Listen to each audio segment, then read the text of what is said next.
and welcome. Woo! All right. My name is Saritha Gupta, and I'm the Executive Director of Jobs with Justice and the Co-Director of Caring Across Generations. And I'm Alicia J., a co-founder and the Managing Director of the Make It Work campaign. We are so happy to welcome you all to the Where We Go From Here, a women's town hall and reception. Today's march was an incredible gathering, right? It was an incredible gathering of women from all across the country, coming together to make our power known, right? And make our power known not only to ourselves and one another, but to this new administration, right? Because we're ready to stand up and fight for the rights of all women. Are you with me? And we know we need to fight for this democracy and the values that we hold dear. I want to take a moment right now to really thank the national chairs and the organizers of the march. Let's give a huge round of applause. They are incredible leaders, and I also want to do a special shout out to Claire Hoffman, whose idea it was to do this very town hall tonight.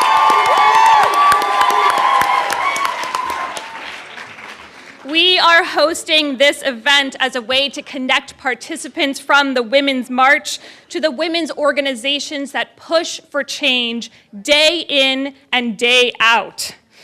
We need your help, we need your voices, and we need your passion. So let's now hear it for all of you that turned out and stood up to march today. Yeah!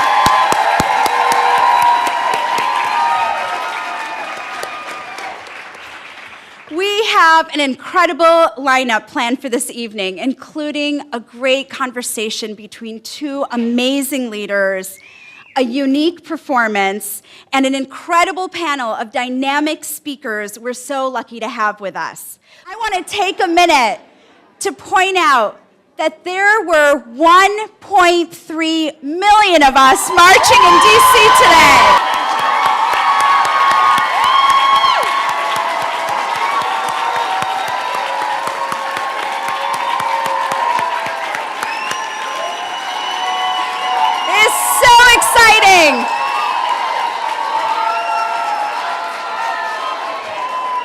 And that, my friends, was just the number for DC. We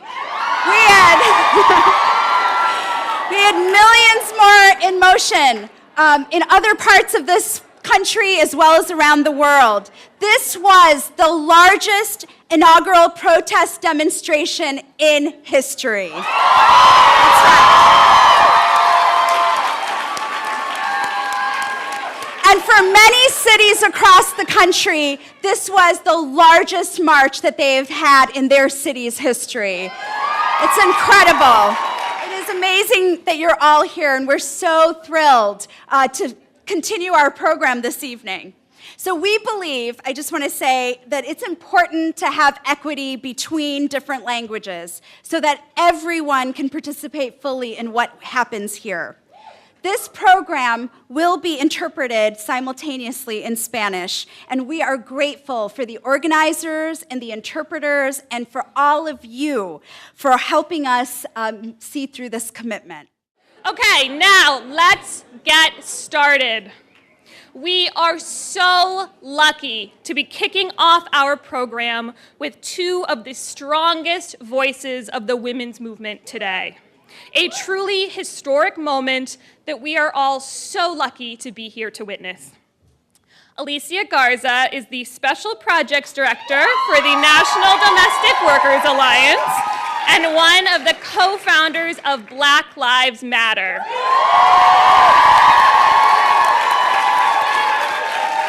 She is credited with helping to spark and maintain one of the most vibrant and bold social movements of our time, a leader whose bright light is only continuing to shine more and more brilliantly. And of course, Gloria Steinem needs no introduction. She is the feminist leader who is as well known for earning her pedestal that we put her on as she is for empowering the people around her to stand right next to her on that pedestal. Please welcome to the stage, in conversation with one another, Alicia Garza and Gloria Steinem.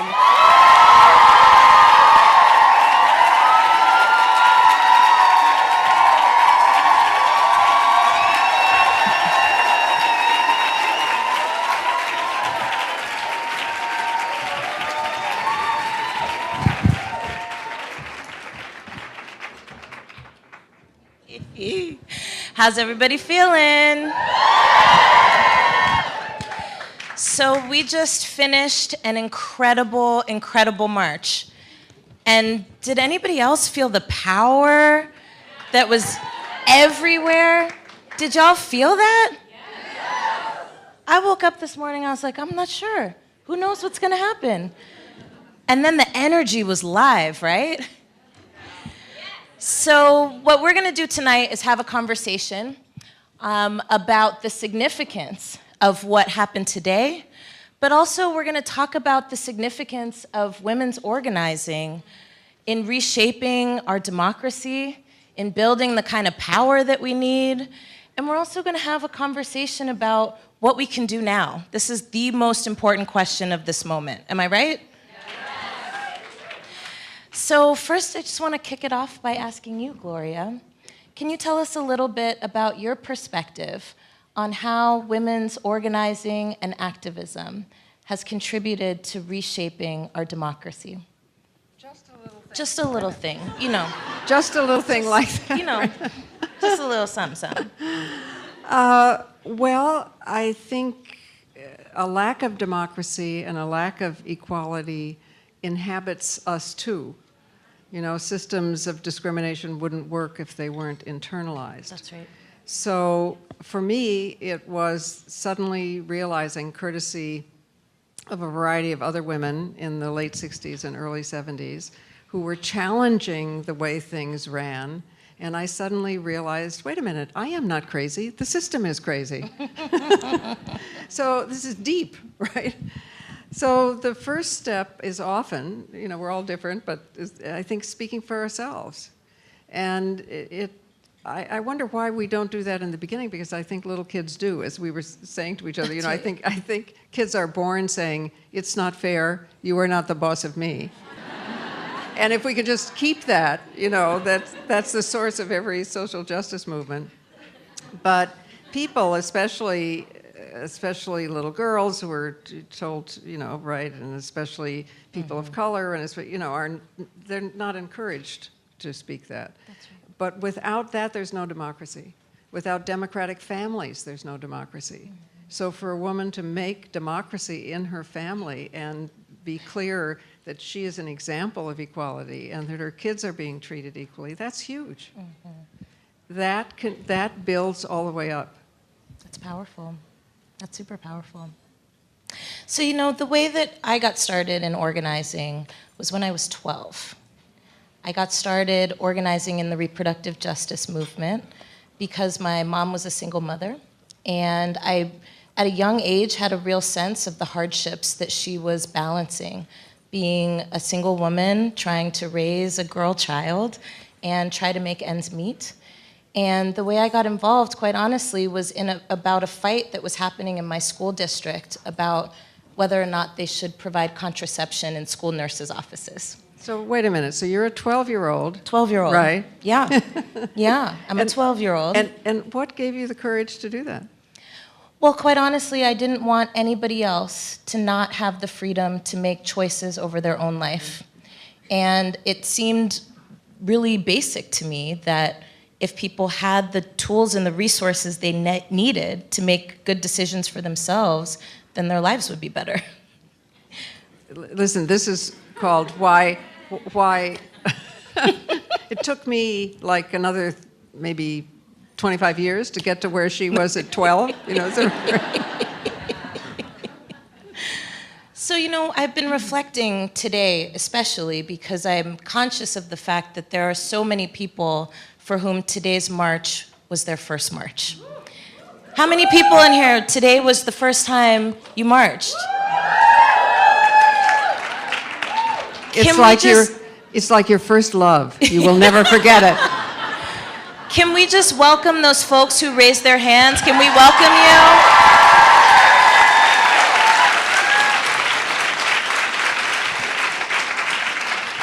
We want to say a special welcome to you to the movement that's going to take our country back. So here's my question for you. How did you get involved in activism?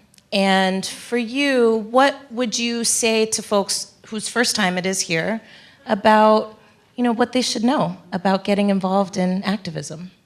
Well, in my case, I think I identified with lots of other groups or individuals who were having a tough time before I realized I was having a tough time, because there really was no women's movement visible when I was growing up. So, it was the Vietnam War, it was fairness in my neighborhood, it was a poor neighborhood, it was, I don't know, it was all kinds of things. And it wasn't until about 1971, which I think was the date of the first march down Fifth Avenue, the first big women's march down Fifth Avenue, that I ever felt that I was included. I mean, for instance, yes, we would march against the war, but some of our male friends would be saying, take her off and fuck her, take her, okay, it wasn't exactly ours. But the March on Fifth Avenue was ours, and it was like a miniature version of today, because there were people joining us. I mean, we were in, of course, a relatively isolated area here, but in New York, you're walking down Fifth Avenue. So we're yelling, join us, join us. And, saleswomen from the Woolworths or something, and cleaning women from the buildings, because it was in the evening. All kinds of people were just joining us. It was just so amazing. And then we had a big rally in the park behind the New York Public Library, which a lot of you know, right? So, it was the realization that it could be different for me. You already knew that, right? But it took me a while. And that I could see how it could be different, because Shirley Chisholm was already in the House of Representatives, and Bella Abzug was already running for Congress, and I could work in her campaign. So I had a place to put my energy. I had women to reach out to. So Shirley Chisholm and you and Angela Davis. You all are all fantastic examples of how women's activism and organizing has changed the course of history. What do you think the role of women is today in changing the direction that our country is headed in? Anything you fucking well please.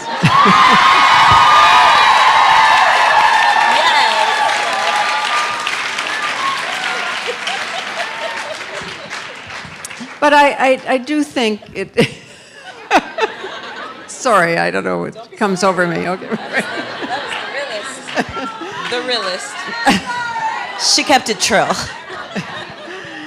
But I do think sometimes that we understand fairness for everyone else before we understand it for ourselves. I was always going to write a book called "It's Probably Only Me," but we need to understand that for ourselves it's important, and also as an example. Every time we walk past a mirror and we criticize our bodies, a girl is watching, right? And if we allow unfairness in how chores are distributed in our household, whoever it is that's making up that household, then kids grow up thinking that that's normal and natural.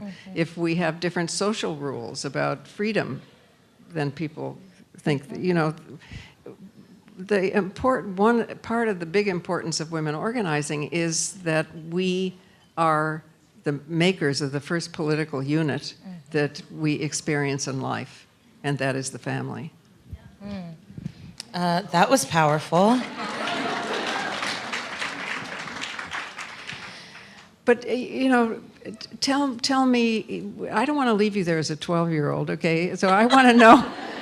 It's been a long time since I was 12. You know, I'm so frustrated because there are so many people I run into who don't understand that Black Lives Matter was founded by 3 young women. I keep telling them, right?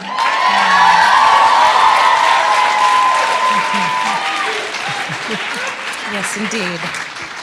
So can you tell me how you feel about now being a founder who I think, in all 3 cases, you don't get the credit you deserve?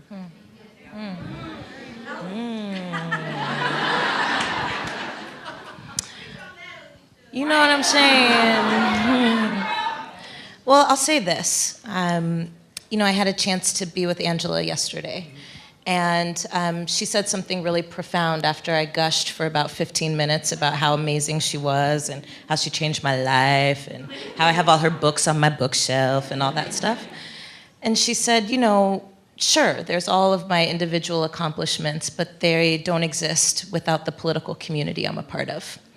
And so in a lot of ways, yeah, I mean, we only took on that label of co-founder because there were men trying to take our stuff. You know what I mean? You know, they were like, oh, this Black Lives Matter thing is carrying. We did that. And we were like, no, no, no. No, you did not. With that being said, I mean, I have to say that Patrice and Opal and I reached deep into our hearts and tried to express a vision for where we thought our country could go. And if it wasn't for the organizers and activists and freedom fighters in Ferguson, in Baltimore, in Minneapolis, in Chicago, in Paris, in Japan, there would be no Black Lives Matter. And so I just have to be really honest about that. And at the same time, I think there's also something very powerful about making sure that we claim our stories and claim our contributions, because we're always getting written out of history. And right now, folks are trying to write us out of the present and all the way out of the future. And so that's why I marched today, because I want to be able to tell the kids I'm going to have someday that I stood up for them, and I stood up for myself, and I stood up for my mama and my grandmama and all the people that I love. And that's what's important. Yeah. No, I've noticed something. We are now way off our script. We're good. Anyway. So No, we're good. Because I got one on deck, you know what I mean? I'm ready. Okay, yeah. No, I've noticed something especially about movements of women in various countries, and that is that there is more effort to divide and conquer them than anyone else except in colonialism. And, you know, the colonial powers, who were, of course, you know, just a few people in a big country in Africa or Asia, were very clearly devoted to dividing the people who were there. That's right. Because they couldn't otherwise conquer. That's right. And I think also that's kind of peculiar to women's movements here, because we are a movement that is potentially half and more, and no other movement is quite like that. That's right. So when questions come at me about divisions in the movement, I always try to stop and think to myself, would they ask this of a guy? Would they ask this about the environmental movement? No. And I think that's important, because otherwise when we're always getting, it's not that we don't have division, we do have division, but otherwise when we get those questions, we internalize the fault. That's right. Okay, I have one big question and we have 2 minutes, so check this out. You know, there's a big elephant in the room that I think we haven't talked about, which is how do we connect across differences? And how do we address the elephant in this country, which has always been racism and white supremacy? How do we do that so that we can build a powerful movement for all of us?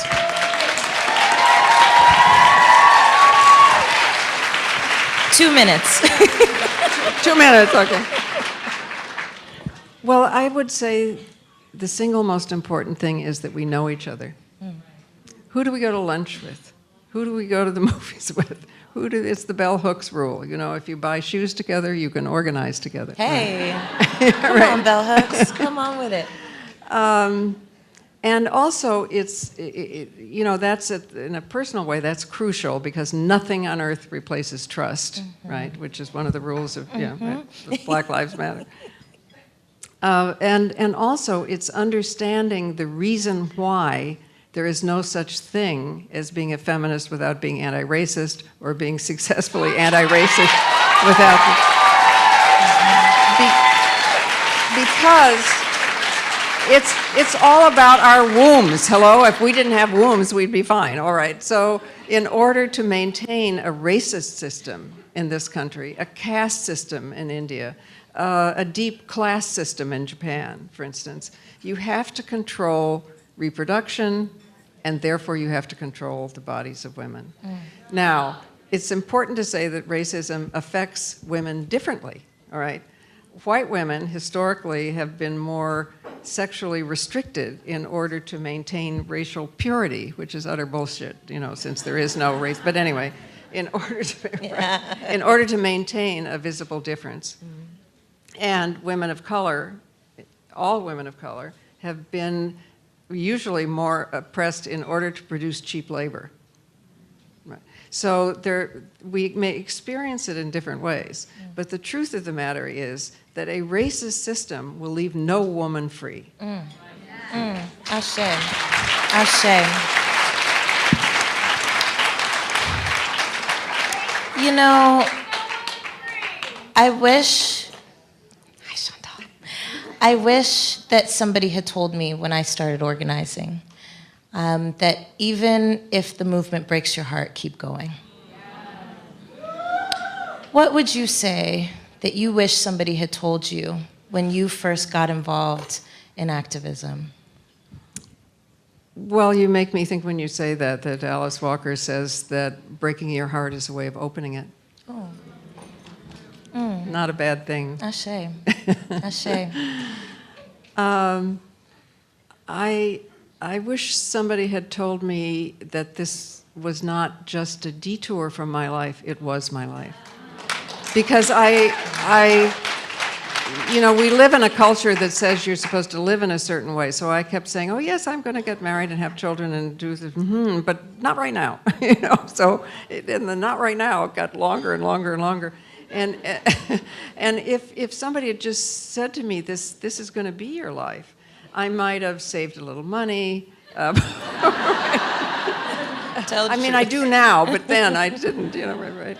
And just prepared more and taken more pleasure in it, pleasure in the moment, because I kept thinking I was supposed to be someone else and somewhere else.